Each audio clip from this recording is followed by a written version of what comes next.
Hello, how are we doing today? Hopefully everyone's doing great. White background, filming my video. I have to do a good job at filtering that out. So here today, I'm going to talk a little bit about content delivery network. Essentially, if you've been following along on the stream, which I should probably pull up, we've been working on this contact application last 2 or 3 months now. Essentially allows us to add, update, delete contacts. Last couple of weeks, we've added images to it and cloud storage to allow us to store images in the Azure Storage, aka Blob containers. So we're going to look at how we can use a content delivery network to serve up those images faster. If you're new to what a cloud delivery network is, it's essentially a specialized set of servers that really just serve static content. Static content means things that don't change, like files, PDFs, reports, things like that, or just plain EXEs. The thing that makes content delivery network special is that they really just are optimized for throughput for sending images and content. Plus, they're also scattered around the world. So if you're typically in your local data center, let's say with me, I'm based out of Phoenix, Arizona, I could have my data center here, but I could have customers and or clients of my website scattered throughout the world. So if speed is of importance to you, let's say I have someone downloading an image, I can serve the main content from my site here in Arizona, but have images and stuff pulled from, let's say, Australia if a person's there. So content delivery network is smart enough to figure out the closest place to get an image and send it off to a person where they are. By the way, if you're on this stream and listening, can you let me know if there's an echo? There was a massive echo on the stream yesterday. Went through and double checked my settings and couldn't see any. So we just put a quick note whether don't want to wait till the end and find out that thing was useless. So the Azure Content Delivery Network comes in 3 different flavors. Essentially, you have 3 different service providers for you. You can use Microsoft, Verizon, or Alchemy. All have some different benefits from it, and you can read about all the differences. But we're going to see them pretty much right away as soon as we start working on it. It can do pricing, but we'll see pricing once we start it. We are going to use our Blob storage container, CWJG contacts, that has all our images in it, and we are going to go and create our CDN that wraps around that. So creating a CDN is like any other. So we're going to go to new. Can't type in CDN because that's not what it's registered as. It's Content Delivery Network. Now it doesn't see it. It saw it yesterday.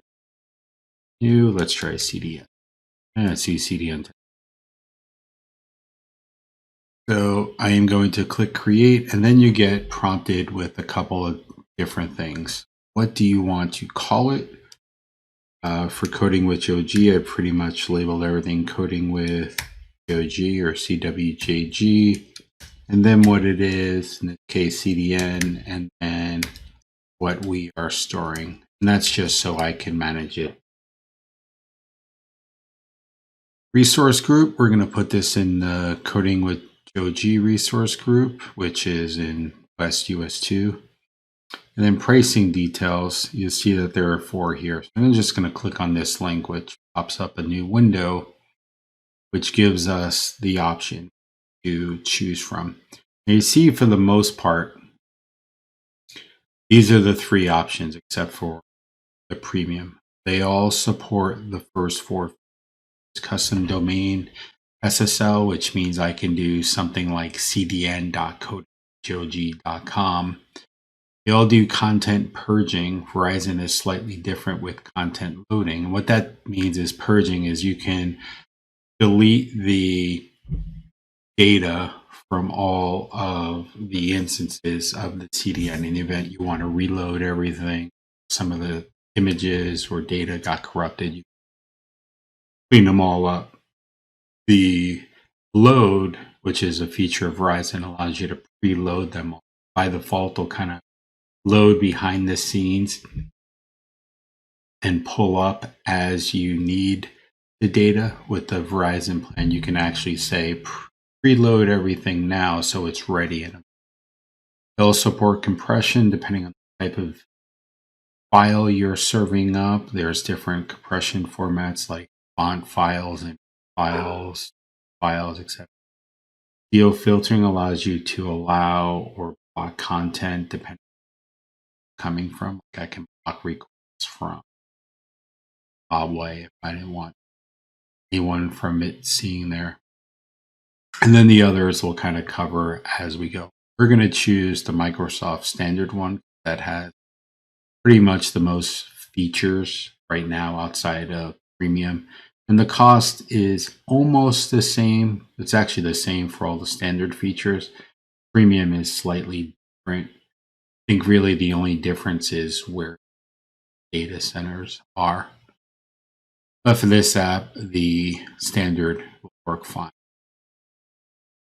So I have the essential profile, which sets up the overall host. So this says, I want you to create a profile called this. It's going to create that and propagate it all the way out. I can also choose to create an endpoint, which I will do.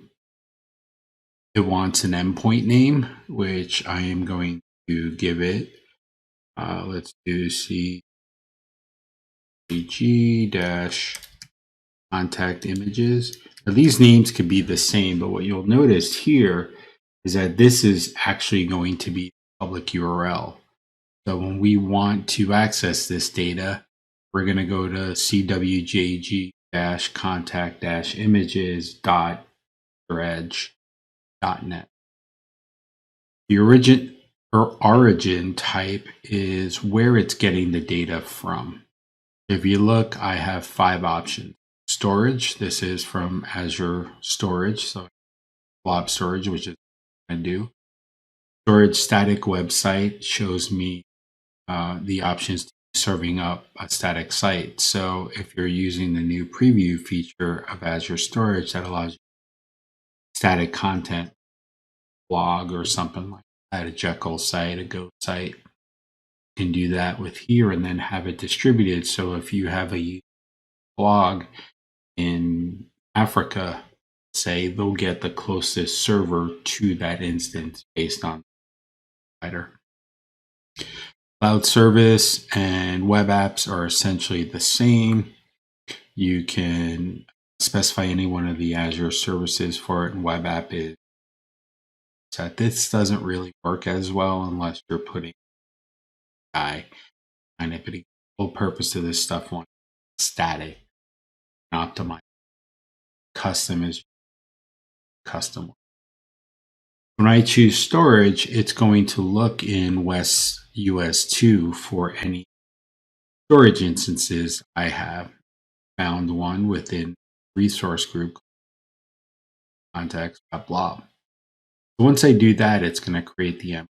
Once I hit create, it's going to create the profile, which is essentially like the app server for it, and then it's going to create the web app or the instance of CDN.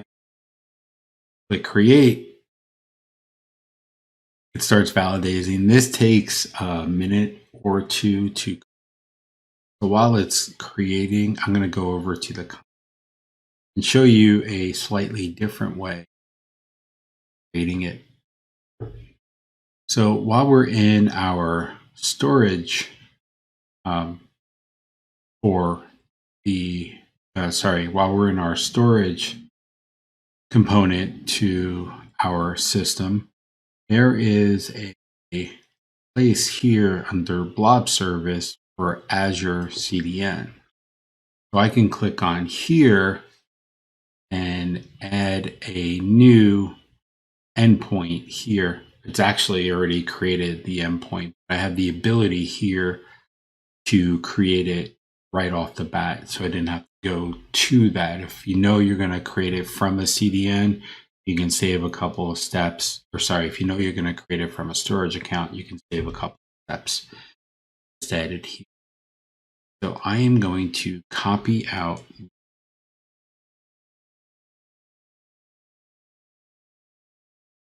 update website with. So we actually have to do two different things. This is mostly because of the way we have the app designed. Maybe Thursday on the stream, I'll fix the app to make this a little bit dynamic. So right now within our Coding with JoeG web app, which is showing here, wish there was a way. We are going to go to the configuration of the web app, which somewhere, where'd you go? Sorted. Contact.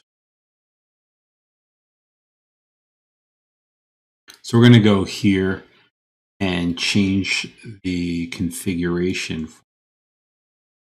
If we built the app a slightly different way, we could have just done this and be done with it. For right now, we are storing the full URL inside the database. That is being created by using a combination of this URL and this URL and the Azure Storage container. But in all actuality, we can generate this on the fly from the application setting and everything else. This will fix the problem so that we save new items, we won't have an issue. I'm going to click OK, save it, and then let's go and update our menu. Let's go and get to our database. Different project open right now, so let's go in contact storage window. This is a project that I've been showing on different days. Essentially, I'm building me to send out tweets and Facebook status updates when I'm scheduling talks. And so if we look here, once this is done, connect, we're going to get a list of all the contacts, and we'll see that it's pointing to the old container reference. Reloading, we can get the website up and running. Since it's the first time it's going to start, it's going to cold start, so let's get that right. Hopefully the site's loaded by now. Yeah, there's records. So if I do select star from here, hopefully it saved the credentials.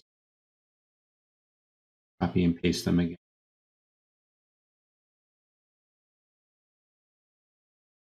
Looks like it.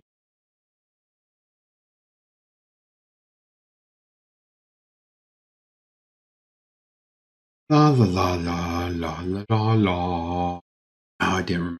So bear with me for a second while I go to a different screen and get the for that.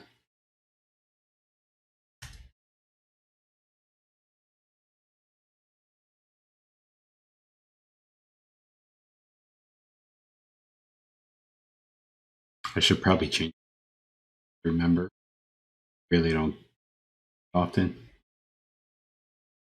Just for this. So if we look here, we could ignore this first one because it's different hard code. This one comes from storage, so we are change name my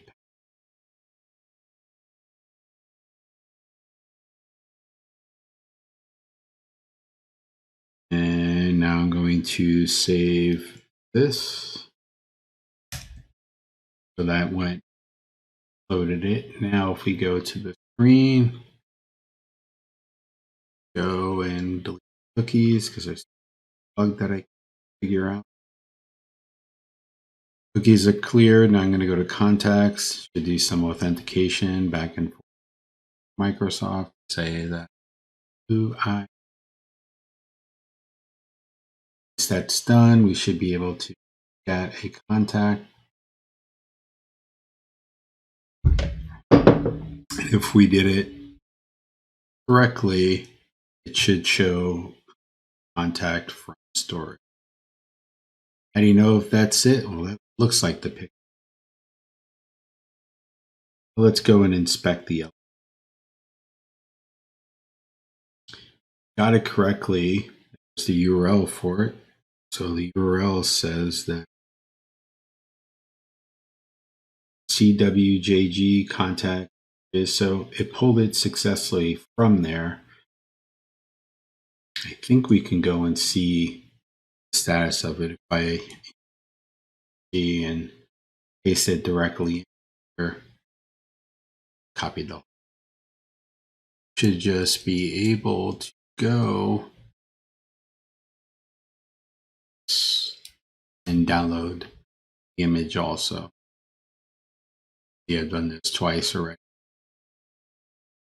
Put that image, and that's the same thing. So if you're watching from somewhere else, you can download it and not have a super play behind it. Let's take a look, see what kind of out of that.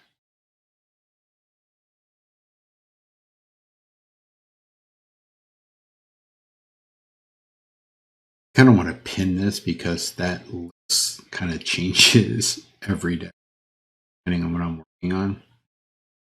Let's go look at the endpoint profile.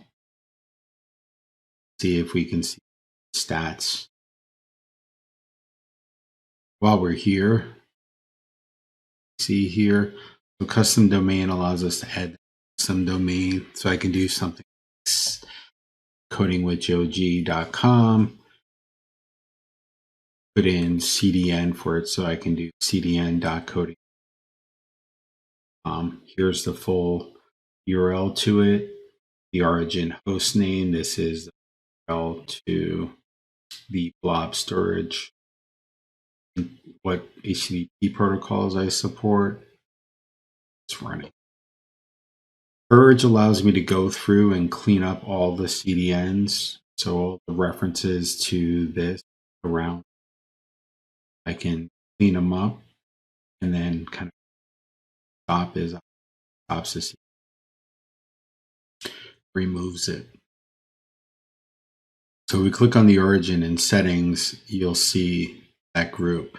You can create more than one origin. Might need to create groups, and that allows you to pull in from multiple sources or multiple locations, and the priority for them. Custom domains we've already covered. Compression allows you to compress based on certain images, so I can turn them on and say for anything with an EOT extension, an application / EOT, font, etc. I can have those compressed, and if the browser is smart enough to know it supports it, can handle the decompression to speed it up. Caching rules. If you have premium, I believe you get more features than this, but essentially if you hover over, it tells you, this allows you to override what happens. Someone changes the query string, or because a lot of times you'll see, especially when you're doing append a query string, so question mark, some value, forces a reload, and say ignore that. So no matter what you do, same files. Geo filtering allows you to filter based on location. So allow or block certain countries, if you want. We're not going to do here. Optimization. Oh, specifies what it is right now because I only have the standard generic. If you have the premium, you can dynamic site with case. Rules engine provides you some additional functionality to change. If it comes from here, change time to live. If it comes from this location, I want you to pull in these images. So it allows you to do some cultural things. Nationals, the IP addresses, Spain, let's say, pull Spanish for our CSS files, etc. That's pretty much all the configuration. With the diagnostic logs, you can see more. So I can probably save and then the number of times this cache was done. And this also plugs in application.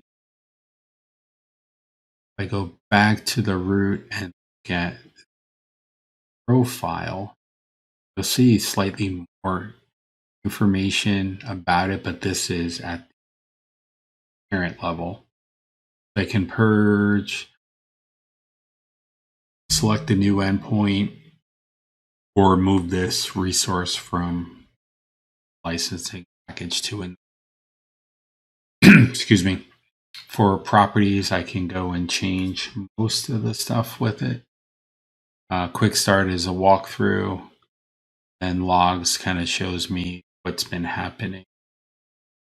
Not so much where things came from, but I can drill down into more specifics like the requests per hour, where things have been running. Actually, let's run.